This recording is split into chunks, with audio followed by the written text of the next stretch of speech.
આજે જેલથી બહાર આવેલો છું અને આવનાર દિવસમાં ગુજરાતની પ્રજા હોય કે આદિવાસી સમાજ હોય એમના માટે અમે વિધાનસભામાં પણ લડીશું અને અવાજ બુલંદ કરીશું. જય જોહાર, જય આદિવાસી. દોસ્તો, ચેતરભાઈ આવીને શું બોલ્યા છે ગોપાલભાઈ ઇટાલિયાને, અને ગોપાલભાઈ ઇટાલિયા પણ શું ચેતરભાઈ વિશે બોલ્યા છે.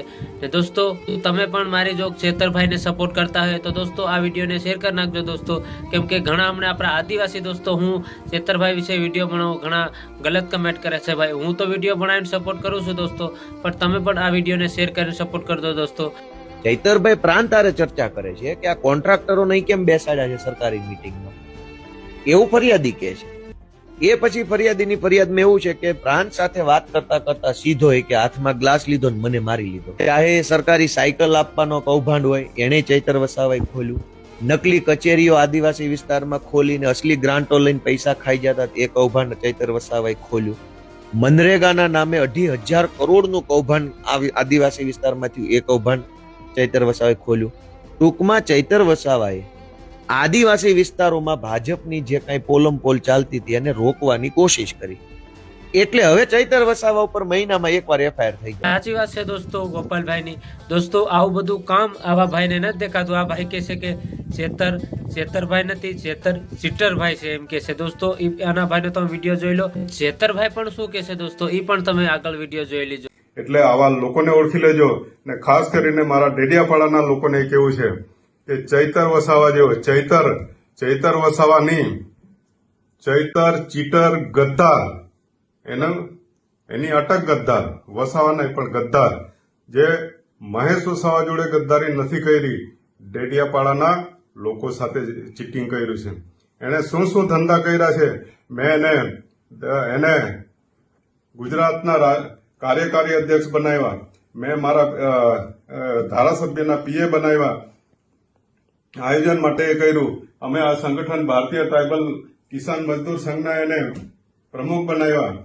આ માણસે ગદ્દારી કરી. જો આની સાથે ગદ્દારી કરતો હોય તો જનતા ડેડિયાપાડા અને સાગબારાની જનતા સાથે ગદ્દારી કરશે. એણે શું ધંધા કર્યા છે આજે હું ઓપન કેમ છું, ઓપનમાં એ કે છું કે સ્ટેચ્યુ ઓફ યુનિટી જે બિરસા દાદાનું હતું એમાં સાહેબ મારી મદદ હતી, પણ એ લોકોએ એના નામે ત્યાં આદિવાસીની સમિતિ બનાવી. એ સમિતિનું સ્વાગત કરું છું, જે કઈ આદિવાસી મને હતા.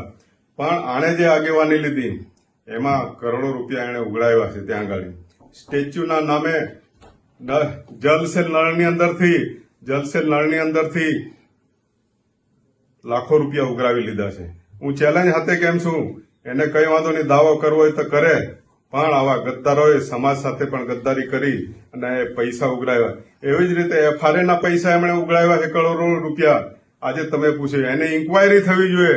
ડેડિયાપાડાની અંદર હું એમ કેમ છું કે એના માટે અમે ઇન્કવાયરી પણ માંગીશું. એને સાબિત કરીને બતાવીશું. આવા લોકોથી ચેતીને રહેજો. આ તો ખાલી સમાજને છેતરવાળા લોકો છે અને આ સમાજના વોટ લેવા માટે. જે પ્રકારે વિસાવદર વિધાનસભાની ચૂંટણીમાં અમે બધાએ એક ટીમ બનીને પ્રચાર પ્રસાર કર્યા, લોકોની વચ્ચે ગયા અને લોકોમાં એક એવા પ્રકારનો ગોપાલભાઈ ઇટાલિયાને લઈને, આમ આદમી પાર્ટીને લઈને માહોલ ઉભો થયો અને લોકોએ સ્વયંભૂ ગોપાલભાઈને જીતાડવા માટેનું મન બનાવી લીધું. બાદમાં ભારતીય જનતા પાર્ટીએ લાસ્ટમાં સામ દામ દંડ ભેદ નીતિ આખી અપનાવી. તમે જોયું હશે, સુરતથી ગોપાલભાઈના સમર્થનમાં કેટલાક ત્યાંના વિસાવદરના લોકો સુરતથી ત્યાં મતદાન કરવા આવતા હતા. એમની બસો સુરતમાં પોલીસનો ઉપયોગ કરીને ભારતીય જનતા પાર્ટી અટકાવી દીધી.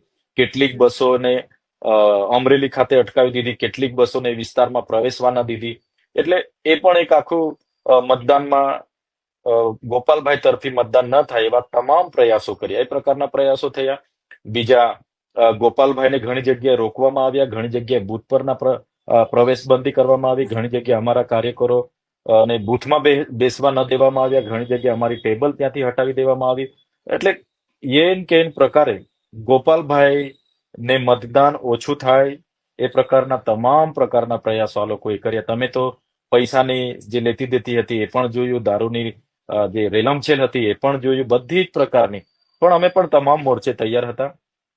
અમે 40 જેટલી ટીમ બનાવી, તમામ જગ્યાએ અમે ધ્યાન રાખ્યું અને બધાની એક એક વ્યક્તિની જવાબદારી હતી કે ભાઈ ગ્રાઉન્ડ પર કોણ રહેશે, ઓબ્ઝર્વેશન કોણ કરશે, કોણ ચૂંટણી આયોગને ધ્યાન દોરશે, કોણ પોલીસ તંત્રને જાણ કરશે. તો અમે એ બાબતે જ્યાં પણ બોગસ મતદાન થતા હતા, અમને સીસીટીવીના ફૂટેજો દ્વારા, અમારા બૂથ એજન્ટો દ્વારા અમને સૂચનાઓ મળી, ત્યાં અમે સીસીટીવી ફૂટેજો પણ ચેક કરી અને સમયાંતરે દરેક ક્ષણે ને ક્ષણે અમે ચૂંટણી આયોગને ધ્યાન દોર્યું.